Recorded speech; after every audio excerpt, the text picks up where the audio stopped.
Hey Wisecrack, Michael here with a video that's long overdue. The Last of Us 2 was one of the most anticipated games of 2020, but it wasn't without controversy. The game made some very bold choices that made some people very, very mad. To be honest, we were hesitant to make a video about it because we didn't want to rehash the same points that had already been made in a million other articles and videos. I don't want to play as this girl. Why are they making us do this? I hate Ellie so much. But then my pal Austin tracked down a PlayStation and did some research for us. And by research, I mean a 36-hour Last of Us 2 marathon that was definitely bad for his well-being, but did lead to a pretty mind-blowing revelation. Specifically, that the game does one thing incredibly well. It hijacks your brain's hardwiring to make you question everything you know about empathy. Welcome to this Wisecrack Edition on the philosophy of The Last of Us 1 and 2. And serious spoilers ahead.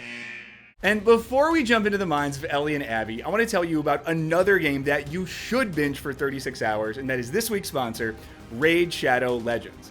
By now, you have to know that this game is an awesome hero collector RPG that is available to play on PC and mobile. Since downloading, I've become quite a professional at the PvP battles in the arena. It's more fun to play against other players because it's a true testament to how well you've equipped your team. The game is constantly changing, and that is just one of the things that makes it so fun to play. The most recent update includes a new advanced quest system with new rewards in the Artifact Forge where you can craft artifacts instead of having to collect them during raids. They also released some new champions, so if you thought you've collected them all, you'll have to get back into the grind. Right now, they are developing the Doom Tower, which will be released shortly, so check all that out today by downloading the game using the link in the description. If you're a new player, you'll get 100,000 silver, 50 gems, 10 mystery shards, and one free champion called Slasher. The treasure will be waiting for you here, but only for the next 30 days, so check it out today. Now, back to the show. And now, a quick summary. In the original Last of Us, our protagonist Joel must safely shepherd the young Ellie across the country amidst a zombie-esque apocalypse. Importantly, Ellie is immune from the pathogen infecting people and can be studied to develop a vaccine. The only problem? The doctors have to kill her in the process, so Joel murders those doctors, saving Ellie and dooming humanity.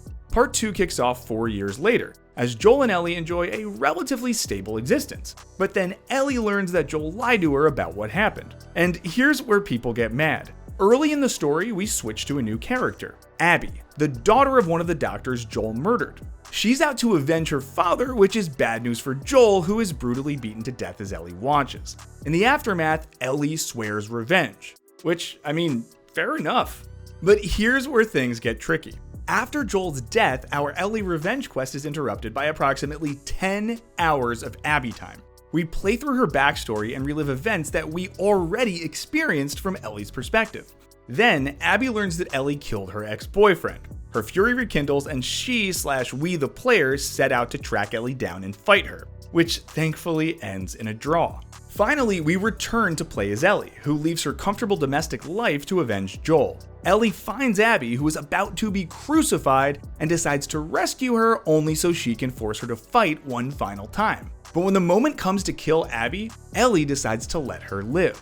The game ends with Ellie alone in her now abandoned home playing the guitar that Joel gave to her, recalling the final conversation they had the evening before he was murdered, where she promises to try to forgive him for stopping the operation.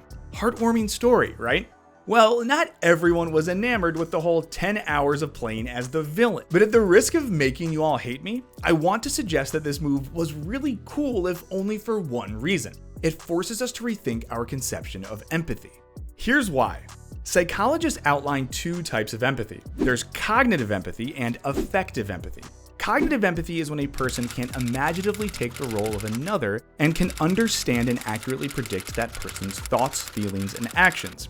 Basically, if I put myself in my roommate's shoes, I might predict that me eating his last pepperoni Hot Pocket in the shower would rightfully lead him to want to drown me in low-quality marinara sauce. But when people talk about empathy, they're often talking about affective empathy. Affective empathy is a vicarious emotional response to the perceived emotional experiences of others. Ever physically recoil when Michael Scott does a racist accent? Welcome to my convenience store! Or felt a pang of sadness when Simba weeps over his dead father?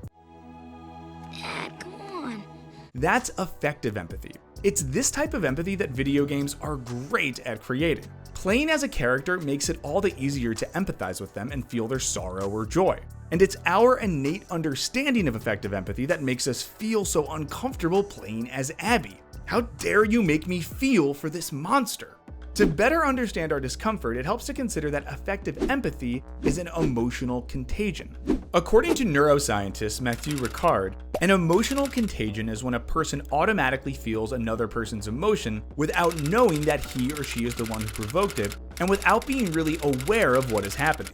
Ever unintentionally yawned because a friend yawned? This can basically happen with emotions as well. Effective empathy, as a result, can make us lose ourselves in another person and thus lose full control of our actions. Perhaps nothing can explain this dilemma better than Last of Us itself.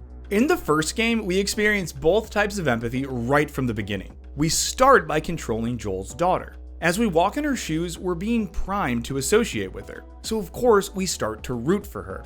But even more, we start to feel her feelings, and you guessed it, we experience effective empathy for her. But after a surprisingly short while, she dies, and it hits hard. We experience the loss as something intensely personal. The character we identified with has been taken from us. So when we start playing as Joel, who has experienced the same loss, we just kind of get his pain. And when Joel takes on the responsibility of getting Ellie to safety, all these feelings come rushing back to us. We can see the world from his perspective. We accept his hard outer shell with regard to Ellie because to let her in would be to open himself up to more suffering. Essentially, we're able to feel both cognitive and affective empathy for him. But then, in part 2, the creative use of controlling multiple characters is about to complicate things a lot. As we learn simple gameplay techniques such as running, jumping, and cautiously shuffling along snow-covered ledges, the game teaches us with baby steps, building us up through a connection with Abby. And like the warm and fuzzy memories we have of learning to ride a bike, we get sucked into feeling warm and fuzzy about Abby. If we're being cynical, the game is manipulating us into caring about this person. We walk in her shoes, and we are thrust into some pretty intense emotional experiences with and as her. And then our worldview changes. Now Abby is on a mission to kill Joel. Not only are we completely floored by Joel's murder, but we're complicit in it. I just wanted to escape reality for a while via a video game, and now I'm an accomplice in my friend's murder. Which gets us to the real question that The Last of Us 2 raises. Is empathy all it's cracked up to be? In Against Empathy, Paul Bloom explores the limitation of our feeling for others. As he defines it, empathy is a spotlight, directing attention and aid to where it's needed. Doesn't sound so horrible, right? So what's your gripe, Paul? The problem with empathy is that it limits our attention and our capacity to help to only individuals or individual events. Remember what Ricard said about losing ourselves via emotional contagion? Well, Bloom expands the problem by suggesting that all types of empathy restrict our ability to think about the wider social consequences of our very narrow spotlight. That's why it's easy to get caught up with news stories that feature human faces, say a kid whose family can't afford to celebrate Christmas this year. It's also very easy to donate a toy train and feel super noble and not ask questions about structural poverty. If we're so bewitched by empathy, Bloom worries this will prevent us from being able to engage in larger causes that require our attention, things like humanitarian or environmental causes. This limitation is nicely displayed in the climax of The Last of Us 2 in the Abby versus Ellie battle. At this point in the game, we've played as Abby for 10 hours. Maybe we've even started to empathize with her. We liked her relationship with her pops, understand her revenge mission. Maybe we even buy into her romantic story. I mean, Owen seems like a cool dude. But here's the kicker. How many of us actually wanted Abby to win? I'd bet most of us actually tried to let Ellie kill us while controlling Abby. But we were forced to try to beat Ellie because again, this game is not pure fun escapism. For that, stick with Animal Crossing. And here's the punchline. Our commitment to Ellie, even despite maybe getting Abby's mission, was never really challenged. Our bond was already solidified. Nothing, not even a full game's length immersive experience through another character, could shake us from our empathic connection with Ellie. The reason we side with Ellie is because we have already aligned with her. In Bloom's terms, the spotlight of our attention and our aid had already been focused on her and her mission. Even if Abby might be justified in seeking revenge, her case is moot because it's not our cause. Bloom leans into his critique by suggesting that empathic connection can actually lead to violence, anger, and evil. Evil, for Bloom, is caused by dehumanization and objectification, and our ingrained anger at Abby could be considered dehumanizing.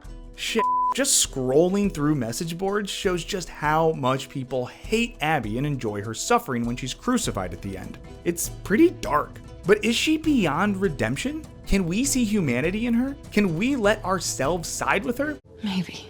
After all, what has she done to make us hate her? Kill Joel, right?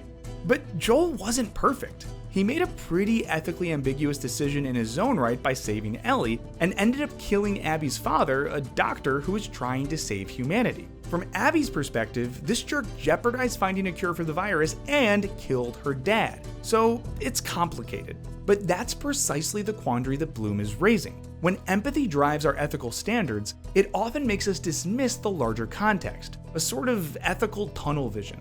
Swear to me that everything that you've said about the Fireflies is true. I swear. In this way, the game is revealing both the power and limits of empathy, and it's pretty cool. But is the game intentionally playing with this to try to teach us something about the cycle of violence? Again, maybe Bloom can help. For him, stepping outside of our limited empathic connections is what he calls rational compassion. Rational compassion does not deny the reality of empathy, or even its importance, but rational compassion isn't based on simply acting according to our empathy. Instead, it's built on calculated decision-making processes that get us outside our limited empathic abilities. So maybe we can speculate on what Bloom might say about The Last of Us 2. We can still root for Ellie. It's natural, we are hardwired for empathy, and we're just more invested in her. But we can and should also pause to reflect on Abby's humanity and the complexity of the situation. We can think beyond the empathic connections we've made with Joel and Ellie, rather than simply condemning Abby and celebrating her crucifixion. In this way, The Last of Us Part 2 shows us how messy human connection is. Ethical situations are complicated. It's not always so obvious who's the good guy and who's the bad guy. And maybe this is because empathy shouldn't be the ultimate source for making ethical decisions. Maybe we can't just rely on our immediate feelings of connection. But at the same time, we can't just shit on empathy either. There's something important about learning to see and feel the world from a perspective that's not ours. So, what are the takeaways? Maybe The Last of Us Part 2 is so divisive yet so great precisely because it throws us into the sticky, messy world of human connection, and we have to navigate through it, even the stuff that repulses us at times. And like any truly immersive experience, perhaps we've been transformed through the connections we've made, broken, resisted, and tried to simply ignore. But what do you guys think? Should we rely on empathy to guide our personal ethics, or does doing so prevent us from seeing the bigger picture? Let us know in the comments. Big thanks to our amazing patrons for all your support. Hit that subscribe button like it's a magical source of rational compassion, and as always, thanks for watching. Later.